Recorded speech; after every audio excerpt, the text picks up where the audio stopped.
अगला एग्जाम्पल क्या दिया जा रहा है कि calculate relative rate of effusion of SO2 to CH4 under given conditions under similar condition of pressure and temperature.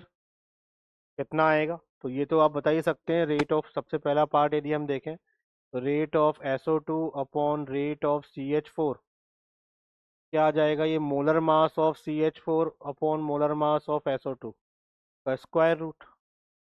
तो ये कितना आ जाएगा? 16 डिवाइड बाई 64, 1/4 यानी कितना? 1/2। ये तो क्लियर है पहला वाला, तो हम वैसा हमारा आंसर आ चुका है। फिर भी आगे हम कर सकते हैं। सेकंड हम देखें, थ्रू ए कंटेनर, हमें SO2 टू CH4 की रेट ऑफ इफ्यूजन का रेशो बताना है through a container containing SO2 and CH4 in 3:2 mass ratio. 3:2 mass ratio में हमें बताना है।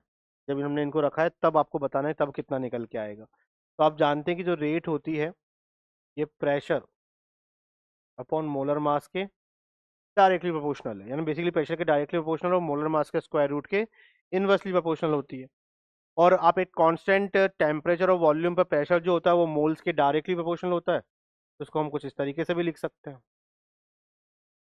तो rate of SO2 upon rate of CH4 equal to क्या आएगा? Moles of SO2 upon moles of CH4 into molar mass of CH4 upon molar mass of SO2।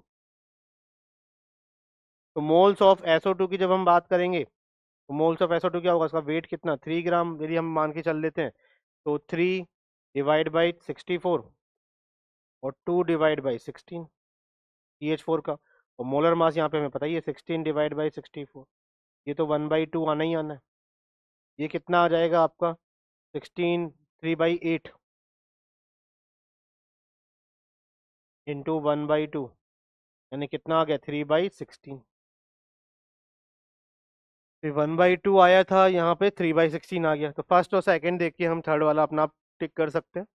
बाकी चाहें तो आप इसको भी कर सकते हैं कि यदि if the mixture obtain bye fusing out a mixture, जब SO2 और CH4 के फ्यूज होने का जो मिक्सचर का जो रेशो है वो 8:1 है, और 3 फ्यूजिंग स्टेप में हमें बताना है। यदि उनके मोल्स का रेशो 8:1 है तो 3 फ्यूजिंग स्टेप में मिक्सचर जो फ्यूज होगा उसकी फ्यूज होने की रेट का रेशो क्या होने वाला है वो हमें बताना है।